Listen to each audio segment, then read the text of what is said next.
everybody, it's Rain. In today's video, we're going to take a look at this POS egg decorating kit.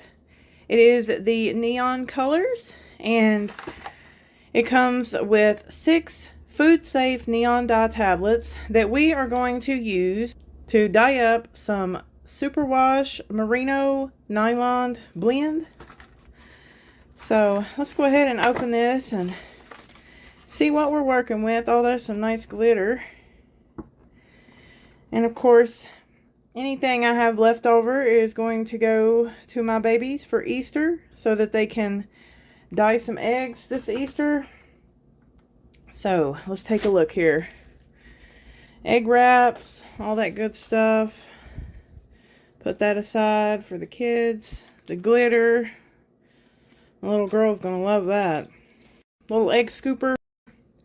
Here are our 6 neon tablets.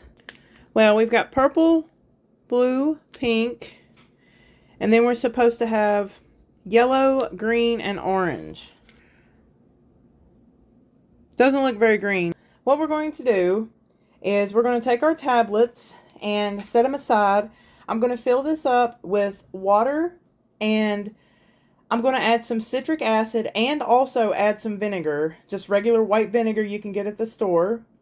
And then we're just going to place our tablets down all over the wool and kind of bury them down in there and just let them dissolve, let them do their thing, and see what happens. This is super wash, so there's no need to worry about felting or anything like that. So we're going to get it nice and saturated.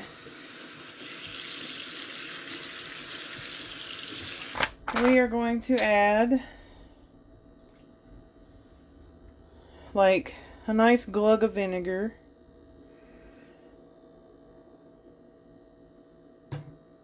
Right over the top. Go ahead and add all that, probably about half a cup. Then just press it around to make sure it gets fully mixed in. I'm just going to start with whatever this is.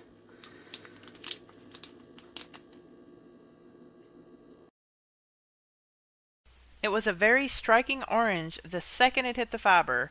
I was quite pleasantly surprised with the saturation, and I was very pleased. Just stick it down in there. Let's go for blue next.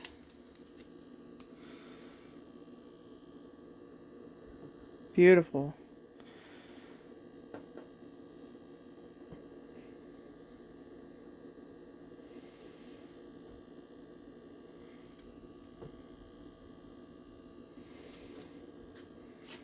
Wear gloves when you do this. I don't know what that might be. That's either our green or pink. So let's do it next. That's our green. Should we do green next? Yeah. Let's skip one and then do green.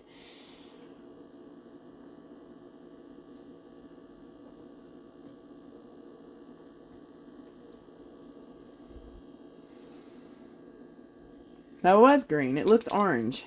So pink in between the green and blue.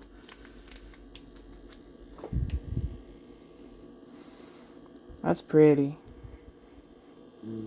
This is definitely going to be an interesting colorway. I'm trying to make sure each little spot gets a little bit of dye. Shove it in the middle. We got purple and orange. Orange and then purple. Here's our orange. Oh no, that's yellow. Pretty. Yellow next to green. I love it.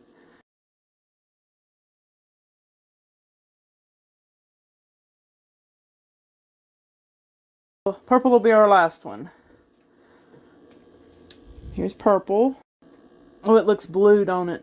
One thing I did notice about using the tablets directly on the fiber is that the uneven, gritty texture of the tablets had a tendency to kind of pick and pull at the fiber a little bit. So be aware of that if you do try this at home. And please wear gloves. Don't make the same mistake I did. Alright, I'm going to take these tablets. Instead of leaving them in the middle, I'm going to kind of press them around so that they get saturated deeper into the fiber. That way we have a nice even saturation of the color, instead of just leaving the tablets in one spot and having a big blob of color. So I just took the tablets after I put a glove on finally, and I picked them up and went through and just kind of pressed them in between the spots that looked like it needed a little bit more dye. And I did rinse my gloves off in between the colors to avoid any cross-contamination of the colors. Our yellow was completely dissolved. There was no yellow left. So that was definitely an interesting thing that did not happen with any of the other colors. So what do you guys think about these neon colors? I was very surprised at the gorgeous saturation and the brightness of these Easter egg dye tablets. Who would have thought? So here is our final dye bath right here. You can see they are very bright. And I definitely want to experiment more in the future with using them already dissolved into water instead of just the tablets alone to see if we can get more penetration into the fiber. I'm going to take this whole pan and go and set it on the stove over 2 burners, and we are going to set this dye. I've got it set on medium high. No need to worry about felting as this is superwash. And I'm going to take me some citric acid and just sprinkle this right over the top.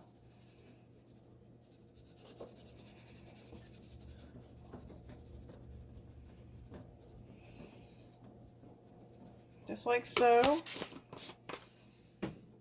Since this was an experiment, I did use a superwash base so that I could move it around and kind of poke and prod at it while it was warming up to check how our saturation and penetration did on the fiber. So I made sure to use a superwash base for this experiment, and I highly recommend you also use superwash if you're going for something that you think you might need to touch or move around while it's hot.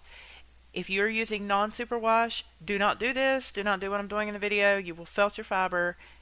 It will 100% felt if you start touching it while it's hot. We got very little penetration. We had a lot of white on the other side. It did kind of penetrate down in a little bit, but we still had a lot of white spots left, and that's totally okay with me. This was all a big experiment, and I still think it's going to be absolutely beautiful. Going to wait till this gets nice and hot, and I'll see you guys later.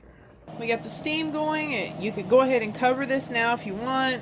I'm just going to leave it uncovered. I got the heat cut off, and I'm going to let it cool all the way down.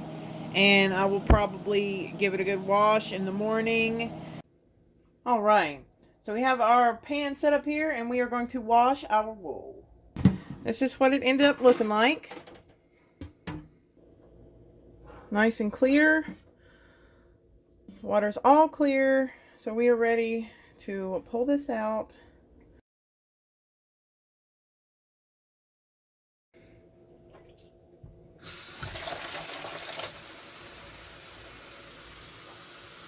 Let me see if we can get this split apart so we'll know which is which. Isn't it pretty?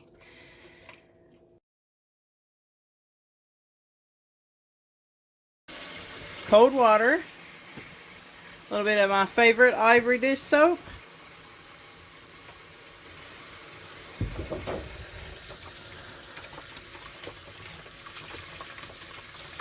So I gave that a wash and just pressed it around to get the soap saturated.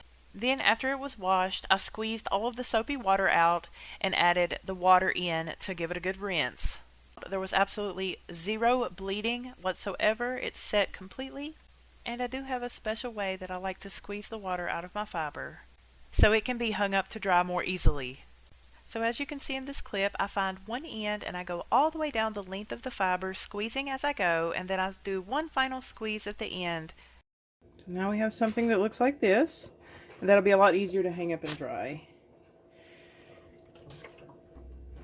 So we'll hang this one up to dry and come back in a few days and show you what it looks like all dried and skeined up.